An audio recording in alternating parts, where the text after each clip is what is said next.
নবী করিম সাল্লাল্লাহু আলাইহি ওয়াসাল্লাম প্রত্যেক দিন সকালবেলা এই আমল করতেন, এই দোয়াটা করতেন।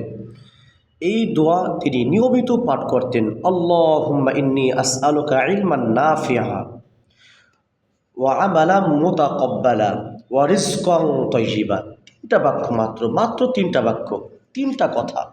এক নম্বর কি, আল্লাহুম্মা ইন্নী আসআলুকা ইলমান নাফিআ, আল্লাহ আমি তোমার কাছে উপকৃত এলেম চাই, যে এলেমের দ্বারা মানুষ উপকৃত হবে, আমি উপকৃত হব। এক। দুই নম্বর, ওয়া আমালাম মুতাকাব্বালা, এমন আমল করা তৌফিক দাও যে আমল তুমি কবুল করবে, তাই না, কবুল যুক্ত আমল করা তৌফিক দান করো। ওয়া রিজকান তাইয়্যিবা, হালাল রিজিক তুমি দান করো, সুন্দর রিজিক দান করো।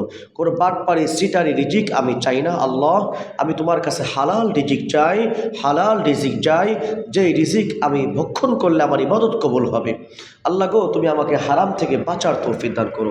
দেখেন, যদি আমরা নিয়মিত এই আমল করি, আল্লাহ তাআলা আমাদেরকেও এই তিনটা জিনিস দান করবে। এক নম্বর কি কয়, উপকৃত এলেম, আপনার এলেম দ্বারা মানুষ উপকৃত হবে, আপনি নিজেও উপকৃত হতে পারবেন, তাই না। দুই নম্বর কি, কবুলিয়াত আমল। তিন নম্বর কি, হালাল রিজিক। আমরাও বেশি বেশি চাইতে পারি, আল্লাহ তাআলার কাছে বেশি বেশি চাইতে পারি।